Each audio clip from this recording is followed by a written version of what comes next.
सध्या देशात महागाईचा भडका उडाला असून त्याचा सर्वाधिक फटका सर्वसामान्यांना बसतोय। काल सीएनजीच्या दरात 2 रुपयांची वाढ झाली, त्यानंतर आज पेट्रोल डिझेलच्या दरवाढीने वाहनधारकांना मोठा झटका बसलाय।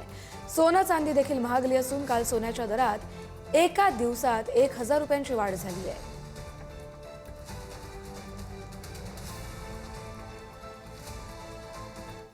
देशात पेट्रोल आणि डिझेलच्या दरात वाढ झाली आहे। पेट्रोल 3 रुपये तर डिझेल 3.11 रुपयांनी महागलंय।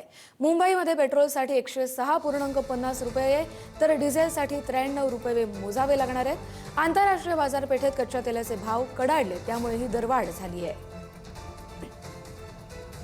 अधिक अपडेट घेऊया आपले प्रतिनिधी नंदकिशोर गावडे यांच्याकडून।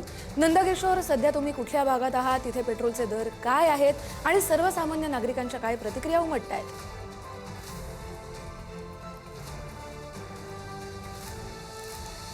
मुंबईतल्या लोअर परळ परिसरातल्या एका पेट्रोल पंपावरती आहे। काल या पेट्रोल पंपावरती जे पेट्रोलचा दर होता तो 103 रुपये होता, मात्र हाच दर जो आहे तो आता 106 रुपये 64 पैसे झालेला आपल्याला पाहायला मिळते। त्यामुळे एकंदरीत जवळपास 3 रुपयांची जी वाढ आहे ती या ठिकाणी झाल्याचे आपल्याला पाहायला मिळते। दुसऱ्या बाजूला जर पाहायला गेलं तर डिझेलचं सुद्धा जैसे ते आहे, डिझेल सुद्धा 3 रुपयांनी वाढलेलं आपल्याला पाहायला मिळते। 3 रुपये 11 पैशांनी जे आहे ते डिझेल वाढलेलं आपल्याला पाहायला मिळते। त्यामुळे डिझेलची सुद्धा 3 रुपयांनी वाढ झाल्याचा आपल्याला पाहायला मिळते। एकंदरीत जर पाहायला गेलं तर आंतरराष्ट्रीय बाजारात जो कच्च्या तेलाचे जे भाव आहेत ते खरं तर वाढल्यामुळे संपूर्ण वाढ झाल्याचं आपल्याला पाहायला मिळते। दादा, आज जो आहे तो 3 रुपयांनी पेट्रोल जे आहे ते वाढलेलं आहे। वेळोवेळी जे आहे ते पेट्रोलचा भाव जो आहे तो वाढताना सर्वसामान्यांच्या खिशाला चटका बसतो। हो, बसतो ना। काय आव्हान आहे सरकारला, काय वाटतं, भावना काय? काय नाही भावना, काय करणार भावना, फुल कमी झालं पाहिजे। कसं कमी होणार? आता वॉर चालू आहे, पेट्रोल सरकार बोलते पेट्रोलवर गाड्या चालू नका, फुल काय करणार आता? नक्कीच एकंदरीत जर पाहायला गेलं तर भावना ज्या आहेत त्या आता लोकांनी सुद्धा ऍक्सेप्ट जे आहे ते केलेलं आपल्याला पाहायला मिळेल। दादा, 3 रुपयांनी जे आहे ते पेट्रोल वाढलेलं आहे, काय जे वाढ जो आहे तो का सातत्यानं होते? ही वाढ नाही झाली पाहिजे, एवढंच। काय चटका बसतो सर्वसामान्यांच्या खिशाला बसतंय ना चटका, बजेट कोलमडतंय रोजचं। बस सर, काय आव्हान आहे सरकारला, काय आव्हान करणार? कमी झालं पाहिजे, एवढंच। लवकरात लवकर कमी झालं पाहिजे।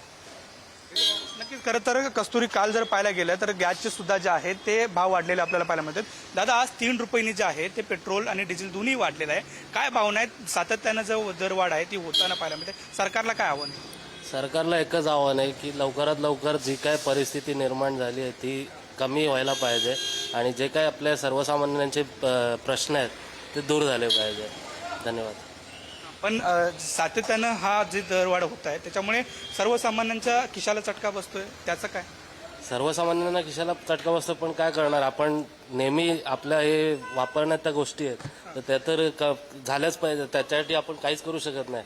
पण सरकारला एकच सांगणं आहे की लवकरात लवकर त्यांनी याच्यावरती काहीतरी उपाय काढला पाहिजे, काहीतरी त्यांनी सोल्युशन काढलं पाहिजे, एवढं सांगणं आहे माझं। नक्कीच कस्तुरी, जर पाहायला गेलं तर सरकारने याच्याबद्दल एक तोडगा जो आहे तो काढला पाहिजे आणि सातत्यानं जे दर वाढत आहेत त्याच्यावरती कुठेतरी निर्बंध लागला पाहिजेत।